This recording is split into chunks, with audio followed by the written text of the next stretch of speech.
Hello everyone, I am Architect Palak Patel. I am Head of Department in Axis Institute of Architecture. Today we will study about town planning subject. This subject is in BARC 4th year और ये 8th semester का subject है.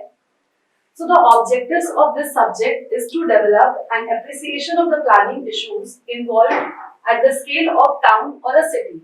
तो इस subject में हम पढ़ते हैं कि किस तरीके से हम सिटी लेवल पे डिजाइनिंग कर सकते हैं, टाउन लेवल पे कैसे हम डिजाइनिंग कर सकते हैं. ये सब्जेक्ट उन बच्चों के लिए तो बहुत इंपॉर्टेंट रोल प्ले करता है जिन्हें अर्बन डिजाइनिंग में इंटरेस्ट है या जो बीआर के बाद मास्टर्स करना चाहते हैं. So this subject will create a base for your masters, जहां से आपको ये पता चलेगा कि किस तरीके से हम किसी भी सिटी लेवल पे प्लानिंग करेंगे. Then the other objective of this subject is to expose the students to the history and development of planning and its relevance and application to the modern day principle of town planning. Town planning आज से नहीं हो रही है कि उस जमाने से हो रही है जब से लोगों ने सिविलाइजेशन स्टार्ट किया था. जब हम स्कूल में थे हम पढ़ते थे about Indus valley civilisation, about Mohenjodaro, about Harappa civilisation. हमने बहुत सारे सिविलाइजेशंस पढ़े हैं. तो बेसिकली टाउन प्लानिंग का स्टार्ट तब हो गया था जब लोगों ने रिवर्स के अलोंग अपना सेटलमेंट शुरू किया था. लेकिन ये हम इवॉल्व करते जा रहे हैं टाइम के साथ. इवॉल्व क्यों कर रहे हैं? जैसे जैसे लोग एक जगह रहते हैं, जब लोग एक जगह रहते हैं तो उन्हें प्रॉब्लम्स फेस करनी शुरू होते हैं. प्रॉब्लम्स कैसे होती है? जैसे कि पोल्यूशन की प्रॉब्लम होती है, ओवर क्राउड हो जाता है पॉपुलेशन, जिसकी वजह से क्या होता है, स्ट्रीट सिस्टम प्रॉब्लम करता है. या हो सकता है लोगों का लाइफस्टाइल चेंज हो रहा है. लाइफस्टाइल चेंज होने की वजह से क्या होता है, हमारे जो घर होते हैं उनकी डिजाइनिंग चेंज होती है. इंडस्ट्रीज सेटअप हो रही है, इंडस्ट्रीज की वजह से हमें लैंड यूज का चेंज करना पड़ रहा है. तो इन सारी चीजों की वजह से टाउन प्लानिंग का रिक्वायरमेंट हमें पड़ी थी. ये अब टाउन प्लानिंग हम किस तरीके से करेंगे ये हम आगे के कंटेंट में देखेंगे. सो मॉड्यूल 1 जो हम पढ़ेंगे उसमें है introduction to town planning and theories. इसमें हम सबसे पहले ये पढ़ेंगे कि टाउन प्लानिंग क्या होता है. सो बेसिकली जैसे कि टाउन प्लानिंग की अगर हम बात करते हैं, it is a mixture of science and art. इसमें हम बहुत सारा डेटा इकट्ठा करते हैं किसी भी सिटी के बारे में. Suppose we talk about Kanpur, वो पहले से सेटल्ड है बट उस सिटी में बहुत सारे इश्यूज हैं, बहुत सारे प्रॉब्लम्स हैं. ठीक है, उन प्रॉब्लम्स को हम कैसे रेक्टिफाई कर सकते हैं, ये एक आर्ट होगा. So basically town planning is a mixture of science and art. उसके बाद हम फॉर्म्स ऑफ प्लानिंग पढ़ेंगे, क्योंकि प्लानिंग बहुत जमानों से होती चली आ रही है. तो किस तरीके से पहले प्लानिंग होती थी और अब कैसे प्लानिंग हो रही है, ये हम यूनिट 1 में पढ़ेंगे. Then elements and principles of city planning. किसी भी सिटी को डिजाइन करने के लिए बहुत सारे एलिमेंट्स होते हैं, जैसे कि ग्रीन बेल्ट हो गया, ठीक है, रिक्रिएशनल स्पेसेस हो गया, लैंड यूज हो गया. ये सारी चीजें हमारे एलिमेंट्स के अंदर आते हैं. सेम उसी तरीके से हम प्रिंसिपल्स के बारे में पढ़ेंगे. देन वी विल सी कि क्या शेप होते हैं किसी भी सिटी के अकॉर्डिंग टू द प्लान. जैसे कि जो सेटलमेंट होता है वो मैंने पहले बताया रिवर के अलोंग होता था. रिवर के अलोंग क्यों होता था? बिकॉज पानी एक बेसिक नीड होती है किसी भी इंसान की. तो वो जो सेटलमेंट स्टार्ट होता था वो रिवर के अलोंग स्टार्ट होता था. उसके बाद जो पीछे की तरफ सेटलमेंट बढ़ता चला जाता था वो एक डिफरेंट शेप ले लेता था.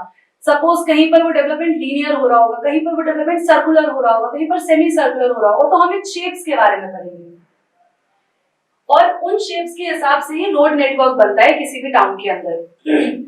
Then we'll see introduction to basic planning theory, जैसे कि इंडस वैली में किस तरीके से आपका.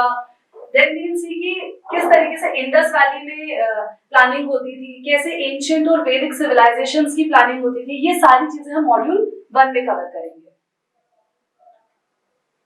Then module 2 is planning concepts and evolution. जैसे कि बहुत सारी प्लानिंग आई, बहुत सारी थ्योरीज आई, बहुत सारे ऐसे टाउन प्लानर्स आए जिन्होंने अपनी अपनी थ्योरीज बना करके दी. तो उन थ्योरीज के बारे में हम पढ़ेंगे. फिर उन थ्योरीज का एप्लीकेशन होता है सिटीज में. तो वी विल सी कि किस तरीके से बहुत सारे टाउन प्लानर्स ने अपनी थ्योरीज दी और उन थ्योरीज का किस तरीके से इम्प्लीमेंटेशन हुआ. इम्प्लीमेंटेशन होने के बाद वी विल सी कि उसमें क्या ड्रॉबैक्स रहे और उसके क्या बेनिफिट्स रहे किसी भी सिटी में. तो वी विल सी कि सबसे पहले हम पढ़ेंगे अबाउट सिटी ब्यूटीफुल मूवमेंट.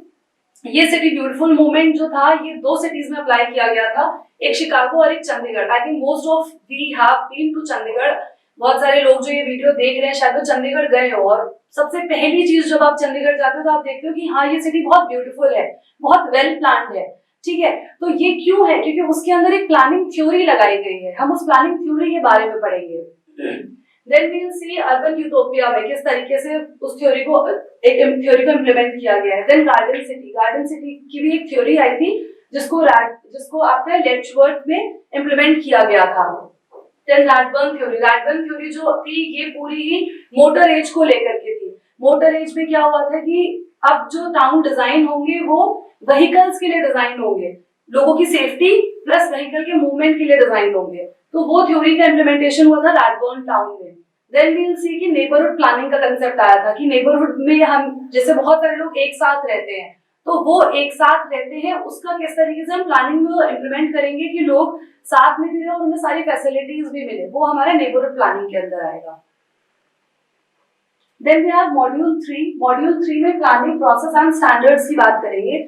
जब भी कोई सिटी डिजाइन होती है तो ऐसा नहीं होता है कि आपने आज उसका पूरा प्लान बनाया और विद इन 1 ईयर आपने उसको इम्प्लीमेंट कर दिया। No, there is a process जो इस पूरे प्लानिंग में इम्प्लीमेंट होता है। प्रोसेस जो होता है ये आपका 1 year, 5 year and then 10 years का प्लान होता है। इफ वी सी किसी भी सिटी के बारे में तो उसके जो आपके टाउन किसी भी सिटी का जो लैंड यूज मैप बनता है वो 10 इयर्स का बनता है। Suppose we talk about Kanpur, तो जो पहला लैंड यूज बना था वो 2021 में बना था और अब जो बन गया है वो 2031 के लिए बन गया है। तो ये जो 10 साल है हम 2031 के टाउन प्लान को अचीव करने के लिए काम करेंगे कि हमें अब ये मास्टर प्लान अचीव करना है और इन 10 सालों में जो काम होगा वो होगा 2041 के लिए कि 2041 में हमें जो सिटी चाहिए वो किस तरीके से चाहिए। तो जो एक बार टाउन प्लानिंग होती है वो अगले 10 साल हम उसे इम्प्लीमेंट करते हैं। अब उसका इम्प्लीमेंटेशन कैसे होता है उसकी कुछ गाइडलाइंस आती हैं। वो गाइडलाइंस हमारी आती हैं URDP-FI गाइडलाइंस के अंदर। अब ये जो गाइडलाइंस होती है ये उसी तरीके से होती है जैसे हम देखते हैं हम बिल्डिंग्स डिजाइन करते हैं, ठीक है, तो उसमें क्या होते हैं बायलॉज होते हैं। उन बायलॉज को इम्प्लीमेंट करके हम कोई भी बिल्डिंग डिजाइन करते हैं। सेम उसी तरीके से कुछ गाइडलाइंस होती है जब आप सिटी डिजाइन करते हो, तो उन गाइडलाइंस को हम बोलते हैं URDP-FI गाइडलाइंस। तो आई थिंक इससे आप लोग को रिलेट कर लेंगे कि जैसे बायलॉज होता है बिल्डिंग के लिए वैसे होती है ये गाइडलाइंस हमारे किसी भी सिटी के लिए। देन वी हैव मॉड्यूल 4 में हम पढ़ते हैं about road and traffic studies. Road and traffic studies में हम ये देखते हैं जैसे सपोज आप किसी भी सिटी में जाते हो, suppose you are crossing any city, तो वहां के जो रोड्स होते हैं ना वो आपके ऊपर इंप्रेशन डालते हैं उस सिटी का। अगर वहां के रोड्स अच्छे हैं आप उस सिटी को क्रॉस कर रहे हो आपको लगेगा हाँ ये सिटी बहुत अच्छी है, और अगर वही रोड्स आपके कंजस्टेड हैं, आपके ट्रैफिक को देखते हुए नहीं डिजाइन करे गए हैं, तो आपको ये लगेगा ये सिटी तो बहुत बेकार है, यहाँ तो आने लायक है ही नहीं। फॉर एग्जाम्पल सपोज हम लखनऊ से क्रॉस करते हैं, तो जब हम वो शहीद पथ क्रॉस करते हैं बिकॉज उसकी विड्थ अच्छी है, वो ट्रैफिक को देख करके डिजाइन किया गया, तो वी फील हाँ ये सिटी तो बहुत अच्छा है। वही अगर हम किसी ऐसी सिटी को क्रॉस करेंगे जहाँ के रोड्स कंजस्टेड हैं, जहाँ पे ट्रैफिक फेस करना पड़े, जहाँ हमें एक जगह से दूसरी जगह ट्रैवल करने में बहुत स्ट्रेस फेस करना पड़े, हम वो सिटी कभी क्रॉस नहीं करना चाहेंगे एंड वील डिसाइड, हमें एक मेंटल अपने आप समझ में आ जाएगा कि ये सिटी तो बेकार है, ठीक है। तो मॉड्यूल 4 में वील स्टडी कि किस तरीके से ट्रैफिक को देखते हुए हमें किसी भी सिटी में रोड्स डिजाइन करने होते हैं, प्लस रोड की कैपेसिटी क्या होती है, रोड के टाइप क्या होते हैं। फॉर एग्जाम्पल जैसे कि आप हाईवे देखो उसकी विड्थ अलग होती है, आपके घरों के पास जो लोकल स्ट्रीट्स होती है उसकी विड्थ अलग होती है। हाईवे पे you can not stop a car, ठीक है, वहां पर loading unloading is not allowed, क्यों, सेफ्टी पॉइंट ऑफ व्यू से। वहीं आपके घरों के पास आप आराम से गाड़ी रोक सकते हो, आप गाड़ी लोड एंड अनलोड कर सकते हो, ठीक है। तो these are the categories of road जिसके बारे में हम इस मॉड्यूल के अंदर पढ़ेंगे कि हर कैटेगरी में क्या क्या चीजें होती है, क्या स्पीड लिमिट होती है, क्या रोड विड्थ होती है, ये सारी चीजें हम इस मॉड्यूल में कवर करेंगे। देन वी हैव मॉड्यूल 5 में हम पढ़ेंगे अबाउट मॉडर्न ट्रांसपोर्टेशन सिस्टम।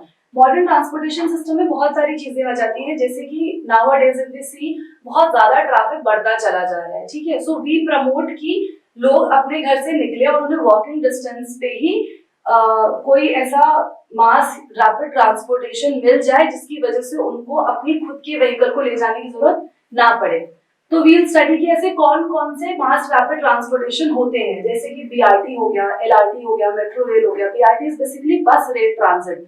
बस रेल ट्रांजिट का कंसेप्ट हम ऑलमोस्ट सारे सिटीज में देखते हैं, बट उसमें क्या होता है कि they don't have a individual track. बहुत सारे ऐसे सिटीज है आपको जहाँ पर बसेस के लिए एक अलग ट्रैक बना हुआ है, तो people prefer to take bus rail transit. क्यों? क्योंकि उन्हें पता है कि हम लिमिटेड टाइम में एक जगह से दूसरी जगह पहुंच जाएंगे, क्योंकि बस का एक अलग ट्रैक है। तो हम बीआरटी के बारे में पढ़ेंगे। Then we will study about LRT. LRT is light rail transit. Then we will study about metro rail, की मेट्रो रेल्स को किस तरीके से आजकल हम अपने टाउन प्लानिंग में इंप्लीमेंट करते हैं। Then we have module 6. Module 6 is modern approach in planning. See, हमने अभी तक ये पढ़ा कि एंशिएंट प्लानिंग कैसे हो रही थी, अभी प्लानिंग कैसे हो रही है। अब मॉड्यूल 6 में हम पढ़ेंगे कि what is the need of future. Future को देख करके, क्योंकि अभी क्या है, पॉपुलेशन बढ़ती चली जा रही है और काफी ज्यादा बढ़ रही है। तो जैसे जैसे पॉपुलेशन बढ़ेगी, हमारे पास क्या होगा, स्पेस कम होगी, और उस कम स्पेस में पूरी सिटी डिजाइन करनी होगी। तो इसमें वी विल स्टडी अबाउट कि क्या बेनिफिट्स हो सकते हैं, किस तरीके से हम प्लानिंग कर सकते हैं ऑफ ग्रीन सिटी। जैसे कि वैंकूवर डिजाइन किया गया है, then we have a compact city. Compact city का जो कंसेप्ट है वो स्काई सिटी चाइना में लगाया गया है। ये सिर्फ प्लानिंग स्टेज तक है, स्काई सिटी इन चाइना, अभी इसका इम्प्लीमेंटेशन नहीं हुआ है। Then we will study about smart city, जो कि माल्टा है। तो ये सारी चीजों में हम ये देखेंगे कि किस तरीके से हम मिनिमम स्पेस में मैक्सिमम लोगों को अकोमोडेट कर सकते हैं और सारी फैसिलिटीज लोगों को दे सकते हैं। So this is all that we are going to study in town planning. और ये सब्जेक्ट अगर आप बहुत इंटरेस्ट के साथ पढ़ते हो तो इन फ्यूचर आप बहुत कुछ कर सकते हो सिटी लेवल पे। That's all about town planning. Thank you.